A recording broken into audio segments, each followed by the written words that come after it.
kembali lagi di YouTube channel aku. Yang baru join di YouTube channel aku, yang baru subscribe, aku ucapin terima kasih banyak dan salam kenal dari aku, Rafika Nurhapsari.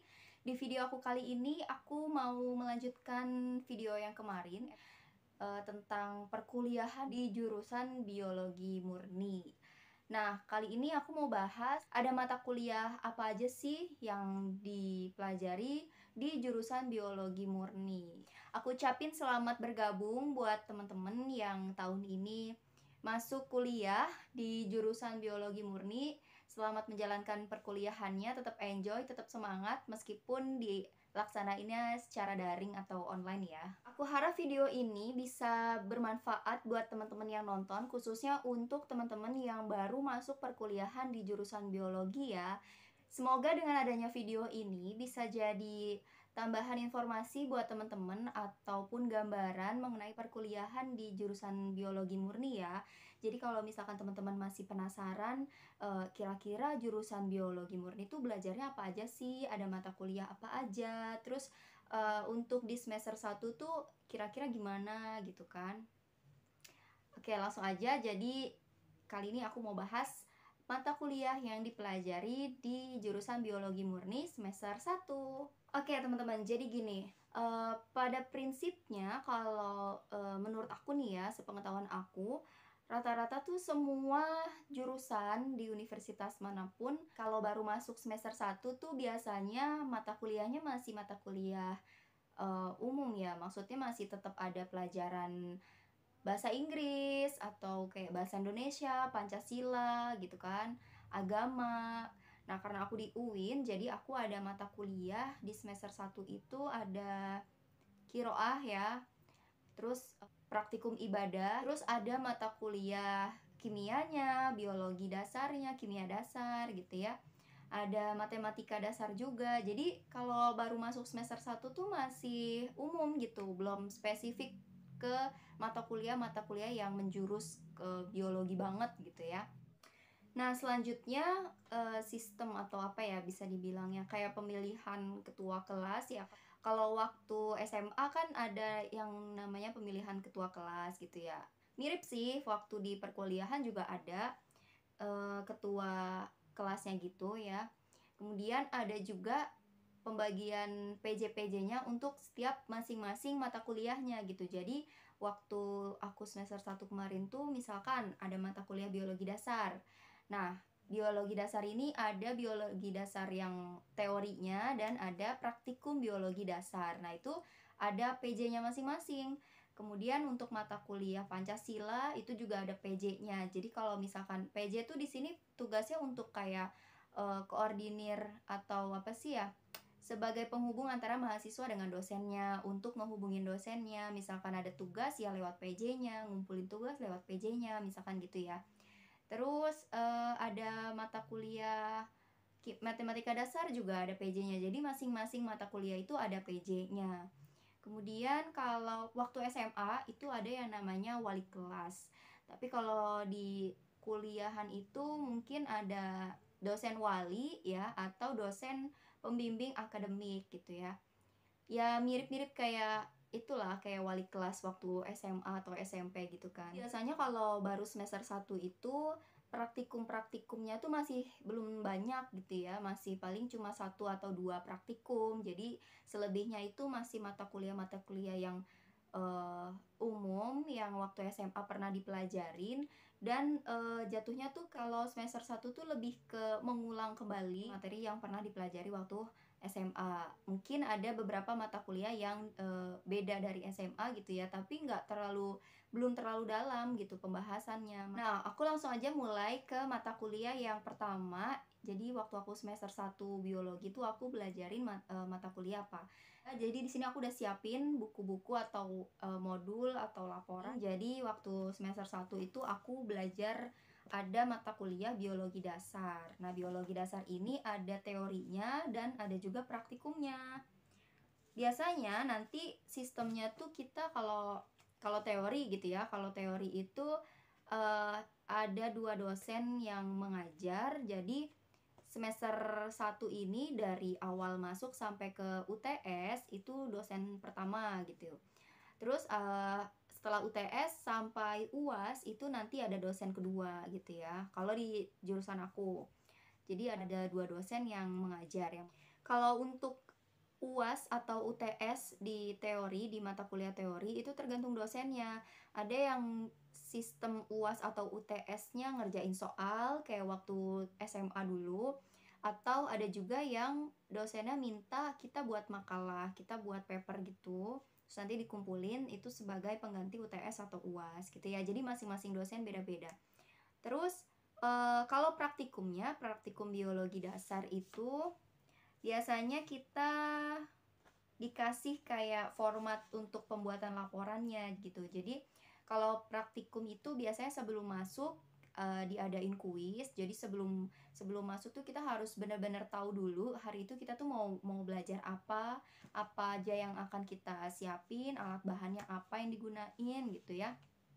Gitu. Jadi biasanya kita harus tahu dulu gitu, karena ya emang penting sih itu. Masa kita mau ke lab nih, kita mau melakukan suatu praktikum tapi kita nggak tahu gitu apa yang mau kita kerjain, alat bahan apa aja yang kita gunain, kan kayaknya tuh masuk ke lab tuh kosong banget gitu ya, nggak tahu apa-apa gitu. Jadi jangan sampai kayak gitu, kalau bisa kita pelajari dulu gitu. Sering sih kayak diadain kuis sebelum masuk, sebelum mulai praktikum tuh diadain kuis dulu gitu. Dan kayak cuma dikasih waktu 15 menit gitu kan, nanti dikumpulin paling cuma 5 soal kayak gitu sih, ada kuis. Terus ada laporan pendahuluannya juga.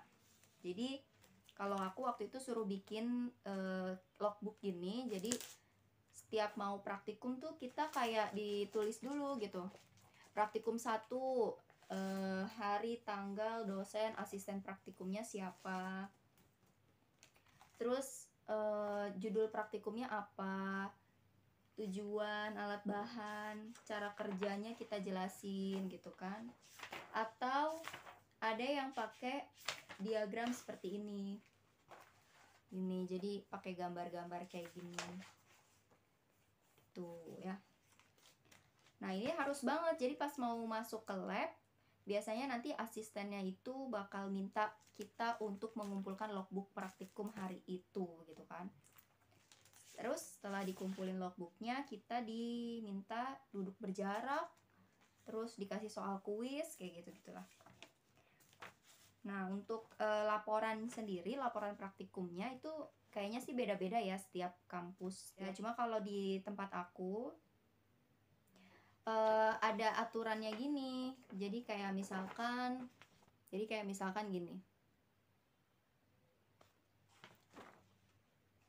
Kayak misalkan gini nih. Ya. Ini jadi kita harus ngikutin panduannya kayak gini. Misalkan kayak abstraknya 100 sampai 150 kata. Kemudian ada logo UIN-nya di atas. Terus tulisannya pakai font Times New Roman. Kayak gitu-gitu sih.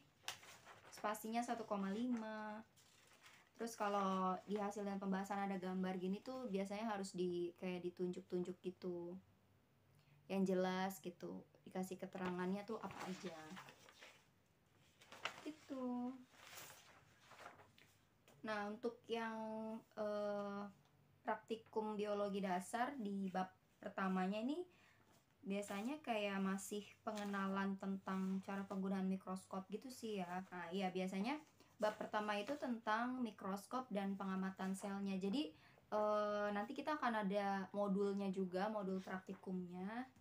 Terus nanti di situ kita pelajarin, ada sedikit teorinya juga, pembahasannya gitu. Jadi benar-benar harus dipahamin sebelum praktikum gitu. Perbasaran mikroskop yang sering dipakai, yang ada di mikroskop binokuler di lab-lab gitu tuh, perbesarannya berapa aja, terus bagian-bagian mikroskopnya tuh ada apa aja, fungsi mikroskop tuh untuk apa, kayak gitu-gitu sih. Itu dipelajarin juga. Terus pengamatan selnya pakai mikroskop, biasanya pengamatan selnya itu sel tumbuhan ya. Pakai daun Adam Hawa, umbi kentang, terus serat kapas, sampel mukosa pipi, sampel darah, potongan kertas huruf I dan A gitu ya. Biasanya kalau untuk yang biologi dasar teori, dosennya itu menjelaskan lewat ini, jadi ada PowerPoint-nya gitu kan di layar gitu, terus nanti dijelasin. Nah, biasanya materinya tuh nggak jauh-jauh diambil dari Campbell gini. Selanjutnya ada mata kuliah kimia dasar. Nah, kimia dasar ini juga ada dua, ada teorinya, ada praktikumnya. Ya sama sih seperti biologi dasar itu, kita dikasih modul praktikum kayak gini. Sama kita juga sebelum praktikum tuh biasanya harus mempelajari dulu hari itu kita mau praktikum apa. Kita bikin logbooknya juga. Terus nanti sebelum mulai praktikum ada kuis. Tapi kadang juga kuisnya ada di akhir sih, di akhir perkuliahan, di akhir kelas mata kuliah itu gitu. Suka-suka asisten praktikumnya mau ngadain di awal atau di tengah-tengah atau di akhir gitu. Intinya kita harus siap gitu. Terus selain dikasih modul, kita juga nanti harus buat logbook tadi ya. Terus dikasih tahu format untuk penulisan di laporannya tuh gimana. Nah, kalau aku waktu itu disuruh covernya kayak gini ya, pakai kertas. Bahannya kayak kertas HVS ya, tapi warna biru. Jadi satu kelas itu sama semua kayak gini. Ada judulnya, terus ada logonya, terus ada nama kitanya dan nama kelompok. Jadi kalau untuk praktikum tuh emang biasanya dibuat kelompok-kelompok gitu ya. Misalkan satu kelompok tuh isinya bisa 5 orang gitu ya, tergantung banyak mahasiswanya berapa di kelas gitu. Terus untuk format isi laporannya ya kita tulis judulnya, terus tujuannya, terus dikasih teorinya sedikit, tinjauan pustakanya gitu ya. Biasanya ada aturannya sih 3 paragraf atau 2 paragraf aja gitu. Kemudian ada metode percobaan kayak gini.